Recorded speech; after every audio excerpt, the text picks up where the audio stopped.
Okay, so today's problem, I'll kind of go over what knowledge I used to come up with the first solution, and then how we can optimize it for this problem specifically. Okay, so in this question, there's a town with n people, so n villagers, and one of them is secretly the town judge. And there's a couple conditions. The town judge trusts nobody, and everybody except for the town judge trusts the town judge. So everybody else trusts the town judge, and there's only one town judge. If there is one, there is only one town judge. Okay, so let's look at one of the examples here. So in this example, we have 4 people in our village, and then we have this sort of one trust relationship. So when we have this, we can think of it as a directed graph. So for example here, that means 1 trusts 3, so we can think of it as a directed edge from 1 going to 3. And then here we have 1 to 4, so 1 trusts 4, 2 trusts 3, and let's see, 2 trusts 4, and 4 trusts 3. So in this question, we can see that 3 is the town judge because everybody else trusts the town judge, but the town judge doesn't trust any of these people.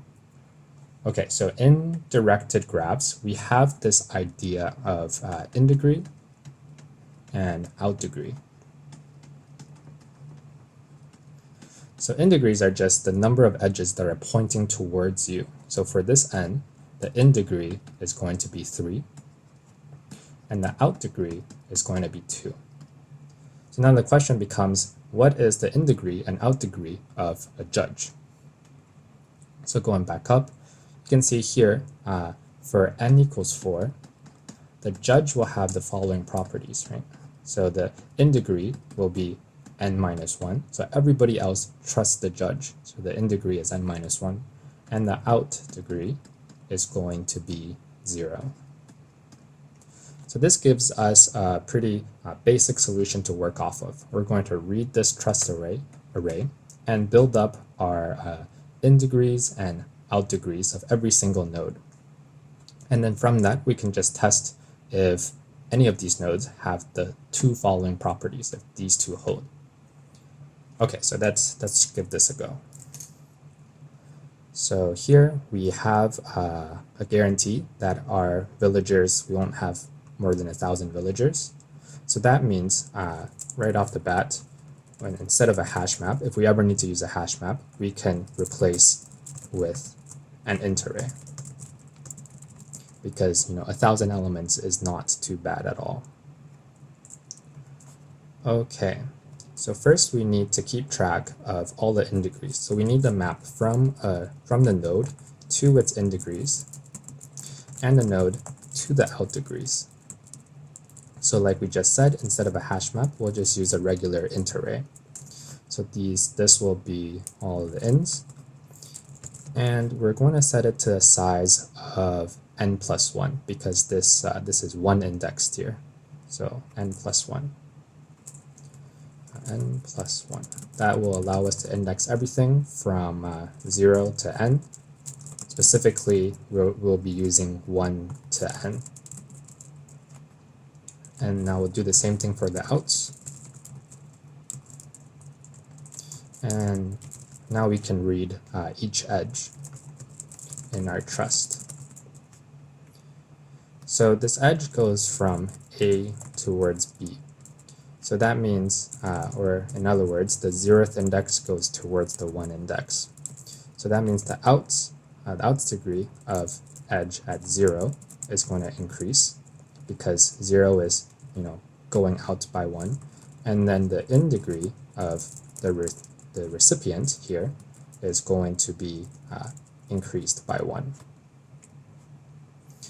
Okay, so next we will read our ins and outs. So int I equals 1 because that's the first possible villager, I less than or equal to n, the last possible villager. And then we're going to check if ins at I is equal to n minus 1, so everybody trusts this node, and the outs at I is equal to 0, so this node doesn't trust anybody else. So So if that's the case, we can return this villager I. This is the secret town judge. Otherwise, we can return -1. Now, one thing to note here is that they have a third condition, that there's exactly one person that satisfies properties 1 and 2. So does that mean that we have to get a list of all people that satisfies this inequality or this Boolean expression, and if more than one person satisfies this, then we return false, because that means there's 2 town judges. Well, if we look at this, let's say we have a judge 1 and judge 2, we can see that in a village there can't ever be 2 town judges at the same time, right? Because if this is a judge 1, that means everybody else trusts this judge, including judge 2, which means judge 2 can't be a judge. So we're guaranteed that if a node satisfies this, no other node will satisfy this as well. So this will be the only town judge possible. Okay, so that is the first solution. And that just comes from, a directed graph. We have indegrees and outdegrees. But let's see how we can kind of change or cater this towards this question more specifically. So let's see. Right now we're using 2 arrays here, both of size O of n, right? So we have space complexity of O of n and runtime complexity of also, let's see, so O of n here, and our runtime complexity is going to be the trust, so the trust length, plus we also go through the n, everybody here. So it'll be trust plus n here. So we can do one thing right away, which is, let's see, for optimizing it, one thing is to check if there can even be a town judge. So this will be an easy if check at the top. If trust.length is smaller than n-1, then there can't be a judge, because there's literally not enough trust relationships to make sure that everybody trusts the judge. So if this is the case, we can return false without ever going through any of this. Okay, so the second optimization that we're going to do is we only really need to make sure that the judge satisfies 2 things. n-1 indegree, so n-1 people trust the judge, and judge trusts no one. So instead of an ins and an outs, we can actually replace this with a trust level. So this will tell us for a villager n or a villager I, the trust level of I.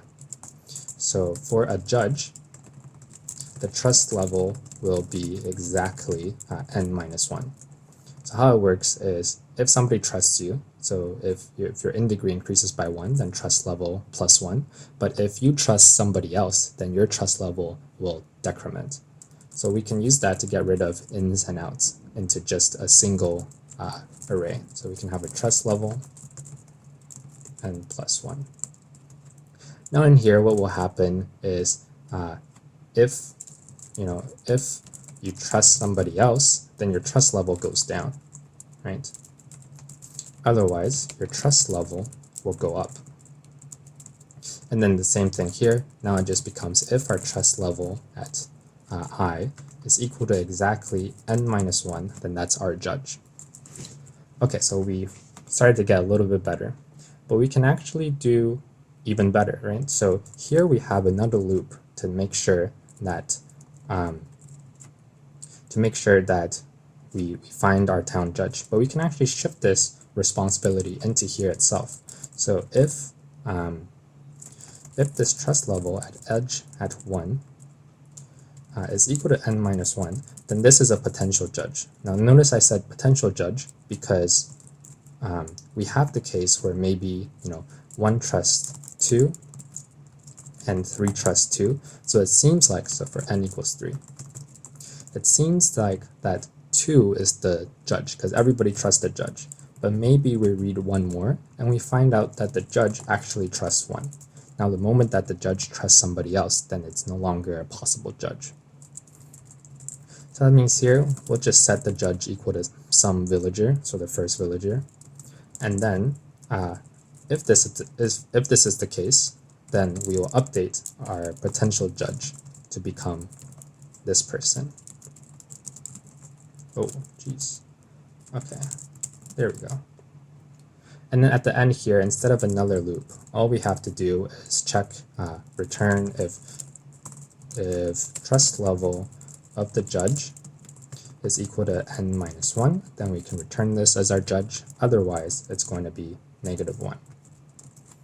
Okay, so that gets rid of one of these loops. So now our runtime complexity has decreased down to just O of trust. Okay, so the last optimization I want to make here is notice that we're still talking about, a trust level, and there's still like this minus minus that comes from, our idea of indegrees and outdegrees. But really, the moment that the judge trusts someone, they can't be a judge anymore. So we don't actually need to even track that. So all we need to do here is if, or not if, the moment that this happens, that person is no longer a judge. So instead of minus minus, we can just set this to -1, meaning that this person can't be a judge. So if the trust level of edge at 1 does not equal -1, so this is still a potential judge, then do all of these operations below. So that will help us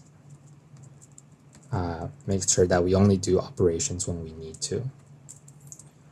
Okay, let's give this a go.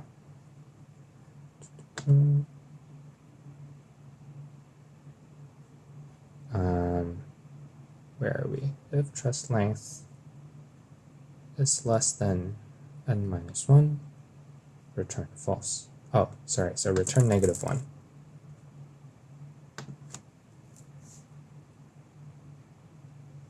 All right, that's the end of today, and I'll see you on the next one.